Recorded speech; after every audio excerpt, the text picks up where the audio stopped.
अच्छा, ये जो महामारियाँ होती है, पैंडेमिक्स होते हैं, इसमें जो मृत्यु दर बताया जाता है, तो ये किस आधार पर घोषित किया जाता है? क्या इसकी मेथड होती है? मुझे इस बात पे मैं काफ़ी डिस्कशन करता हूँ डॉक्टरों के ग्रुप में भी। तो मुझे हर वक्त ये सुनने को मिलता है कि डॉक्टर स्वाइन फ्लू जो आया था 2009 में वो इतना डेंजरस नहीं था अच्छा। जितना कोरोना है। हाँ। ठीक है, तो ये शुरुआत में मुझे इतना नॉलेज नहीं था। फ्रैंकली मैं सबको बताना चाहता हूँ कि शुरुआत में जितना जनरल पब्लिक का नॉलेज था उतना ही हमारा भी नॉलेज था। अच्छा। ठीक है, ये तो कोरोना के बारे में क्योंकि ये था नई चीज और थी। पैंडेमिक के बारे में भी ज़्यादातर हम लोग कैसे इतना हम लोग सिर्फ जो हमारे डॉक्टर्स हैं वो ट्रीटमेंट की तरफ ध्यान देते हैं। वो इतना कैसे फैलता है, क्या फैलता है, मृत्यु दर कैसे निकाला जाता है, ये सामान्य जानकारी नहीं होती। उसके बाद मैंने इसके जब पढ़ना शुरू किया पूरा, तो अभी जैसा हम लोग बोलते कि स्वाइन फ्लू इतना डेंजरस नहीं था, ये हमने कब समझा? हमें पैंडेमिक खत्म होने के बाद में खत्म होने के बाद उसका एक पूरा एक पहली लहर चली गई उसके बाद। लेकिन जब वो शुरू हुआ था तब डेथ रेट 7% था। अच्छा। वो हम एक्टिव केसेस से निकालते हैं और जैसे ही 2-3 महीने निकले तब डेथ रेट 3.4% बताया गया। वैसे कोरोना का भी बताया गया। अच्छा। तो अभी हम क्या कर रहे हैं, कोरोना का जो मृत्यु दर है अभी एक्टिव केसेस का जिसको बोलते हैं उसको कंपेयर कर रहे हैं जो स्वाइन फ्लू के एंटीबॉडी टेस्ट से निकाला हुआ मृत्यु दर है। अच्छा। अब मैं आपको थोड़ा एंटीबॉडी की और बता देता हूँ। जैसा जो हमने इनिशियल स्वाइन फ्लू का बताया 7% और बाद में 3.4%, लेकिन जब एंटीबॉडी सर्वे किया गया तब पता चला कि मृत्यु दर 0.02% था। अच्छा। अब ये एंटीबॉडी सर्वे के बाद पता गया। तो इसमें हम दो टाइप की टेस्ट करते हैं। इसमें एक होता है कि एक्टिव इन्फेक्शन टेस्ट करने के लिए, जिसको हम पीसीआर टेस्ट बोलते हैं, एक्टिव इन्फेक्शन। यानी वो टेस्ट ऐसी है कि अभी सदर जो व्यक्ति है वो उस वायरस से संक्रमित है या नहीं है। अच्छा। और एंटीबॉडी टेस्ट में क्या करते हैं हम कि उस विषाणु की या जीवाणु की एंटीबॉडी शरीर में आ जाती है। अच्छा। ये इसको 3 हफ्ते का टाइम लगता है, जब आदमी उसे खुद ही रिकवर कर लेता है। और उससे वो पता चलता है कि वह इसको ये वायरस हुआ था संक्रमण हुआ था। तो अभी स्वाइन फ्लू के बारे में आपको बता देता हूँ कि इंडिया में एक्टिव केसेस जो बताई गई थी वो 47,000 थी 2009 में। 47,000 यानी जितनी आप टेस्ट करोगे उतना आपको मिलेगा। अगर तब भी हमने 10 लाख टेस्ट करी होती तो हमको 1-2 लाख ज्यादा मिल गए होते। अब हमने टेस्ट कम की 47। लेकिन जब एंटीबॉडी सर्वे किया गया तब पता चला कि करीबन 30 करोड़ लोगों को उस विषाणु की लागत पहले साल में हो गई थी।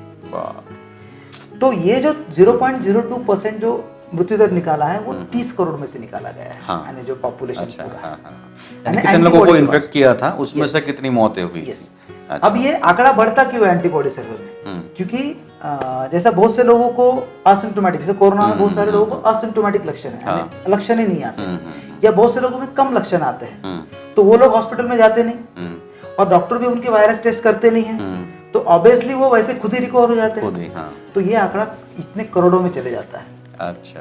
तो अगर मैं जो एक्चुअल मृत्यु हुए हैं उसको मैं एंटीबॉडी टेस्ट के बाद आने वाले संख्या से अगर डिवाइड करूंगा तो ऑब्वियसली मृत्यु दर कम ही आएगा। अच्छा। तो कोरोना का भी अल्टीमेटली जब आप मृत्यु दर एंटीबॉडी सर्वे के बाद निकालोगे तब आपको पता चलेगा कि मृत्यु दर कम होते गया हुआ है। जैसा अभी न्यूयॉर्क में उन्होंने एंटीबॉडी सर्वे किया हुआ है, प्रिलिमिनरी पहला। अच्छा।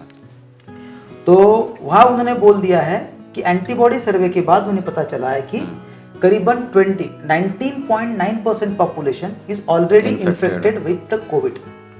अब 19.9% पॉपुलेशन इन न्यूयॉर्क सिटी जहाँ 85 लाख लोग रहते हैं करीबन, इसका मतलब 18-19 लाख लोगों को हो चुका है। और सरकारी आंकड़ा एक्टिव इन्फेक्शन का 1 से 1.5 लाख है। तो इस तरह का ये होता है। तो अगर हम न्यूयॉर्क के जितनी डेथ हुई उसको अगर हम 19 लाख से डिवाइड करेंगे तो आंकड़ा डेथ रेट कम आएगा। तो उन्होंने भी 0.5 पे आ चुके हो। अच्छा। जो 3 पहले 7 था, 3 था, अभी 0.5 पे आ चुके हैं। और जैसे और प्रीमियर एंटीबॉडी सर्वे करते जाएंगे ये आंकड़ा और कम होगा। अच्छा। हर साल स्वाइन फ्लू से भी मौतें होती है? यस, हाँ ये है। मैंने जब मैं बाकी लोगों से बात करता था तो मुझे ऐसा पता चला कि अभी स्वाइन फ्लू हमारे पास है ही नहीं। 2009 में, क्योंकि न्यूज में नहीं है। यस, न्यूज में बेसिकली न्यूज में नहीं है, इसका मतलब वो है नहीं, ऐसा नहीं। हर साल कोई भी विषाणु एक आता है, आपको अगर पता चलता है और आप उसको आइडेंटिफाई करना शुरू करते हो, तो जब तक आप उसको आइडेंटिफाई करते जाओगे, जब तक आप उसकी टेस्ट करते जाओगे, तब तक आपको विषाणु मिलना ही है। अच्छा। ठीक है, मैं रेस्पिरेटरी विषाणु की बात कर रहा हूँ, क्योंकि ये हर साल थोड़े बदलते रहते हैं, तो ये रेस्पिरेटरी विषाणु की बात कर रहा हूँ। तो हर साल करीबन हमारे देश में पिछले साल करीबन 1200 डेथ स्वाइन फ्लू से हुई है। अच्छा। अब हमने टेस्ट उतने लोगों में किया है इसलिए, अदरवाइज रेस्पिरेटरी इन्फेक्शन का आंकड़ा मैंने कहा है कि 28 लाख लोग, सॉरी, करीबन कम्युनिकेबल इन्फेक्शन जितने उसमें 28 लाख लोगों की डेथ हो रही है। और रेस्पिरेटरी इन्फेक्शन का जो हमारा आंकड़ा था, जो मैंने पहले बताया हुआ है, यानी 3.5 लाख लोग रेस्पिरेटरी इन्फेक्शन से मरते हैं। उसमें से अगर आप जितने वायरस का टेस्ट करना चाहोगे, जितने बैक्टीरिया का टेस्ट करोगे 3.5 लाख में, उतने आपको मिलते जाएंगे। आप उसमें स्वाइन फ्लू का करोगे, सिंसिटियल वायरस एक बहुत कॉमन है जिससे भी डेथ होती है, निमोमेटानो वायरस एक नाम है। अच्छा। तो ये बहुत सारे पैरा इन्फ्लुएंजा वायरस है, तो बहुत सारे वायरस है जिसके हम टेस्ट करेंगे तो आपको वो मिलेगा। अगर आप नहीं टेस्ट करोगे तो अनआइडेंटिफाइड वायरस करके उसको हम 3.5 लाख लोगों को हम ऐसा ये कर देंगे। अच्छा। तो हर साल हमारे पास 2015 में करीबन 2,500 से 3,000 डेथ हुई थी इन्फ्लुएंजा से। हर साल इन्फ्लुएंजा से डेथ होती है, और ये 2009 में भी हुई, और यही अमेरिका में भी होती है और इटली में भी होती है। अमेरिका में इन्फ्लुएंजा की डेथ हर साल, जैसे जब पैंडेमिक आया था 2009 में, तब सिर्फ 12,600 के करीब डेथ हुई थी, एंड तब टेस्ट उतनी की है, इसका मतलब उतना मिला अपने को। लेकिन पिछले साल 80,000 के ऊपर डेथ इन्फ्लुएंजा से हुई है। अच्छा। और उनके हर वक्त ये हर साल ये डेथ रेट बढ़ते जा रहा है। अच्छा। और इटली में कम से कम पिछले साल 34,000 लोगों की इन्फ्लुएंजा से डेथ हुई है। पिछले साल है ना, पिछले विंटर की बात कर रहा हूँ, पूरा साल नहीं, सिर्फ विंटर की डेथ कैलकुलेट, सीजनल फ्लू जिसे बोलते हैं। अच्छा। यही मेरा सवाल है कि इससे पहले दुनिया भर में ऐसी जब स्थिति बनती है तो क्या लॉकडाउन होते हैं वहाँ पर, विदेशों में? अगर हम भारत की बात ना करें, विदेशों में होते हैं लॉकडाउन? अभी पिछले साल करीबन 80,000 डेथ्स हुई है यूएसए में। अच्छा। ठीक है, इन्फ्लुएंजा से, जो इन्फ्लुएंजा 2012 में आया था, सॉरी 2008 में आया था। ठीक है, तब वहां पर स्कूल बंद किए थे, कुछ अंश तक कुछ चीजें बंद की थी, लाइक मॉल्स वगैरह बंद किए थे, पार्शियली लॉकडाउन किया था। लेकिन तब हमें वो पता नहीं चले। हाँ, क्योंकि ठीक है, मीडिया नहीं था हमारे पास। मैंने पूरा सर्च किया, लिटरेचर सर्च किया कि वह क्या हुआ था, स्कूल तब बंद किए गए थे। अच्छा। ठीक है, तो उनके बाद स्कूल बंद किए, फिर भी उनके यहाँ पे 20 to 30% पॉपुलेशन इन्फेक्ट हुई। हमारे यहाँ हमने कुछ भी नहीं किया था, 20 to 30% पॉपुलेशन इन्फेक्ट हुई।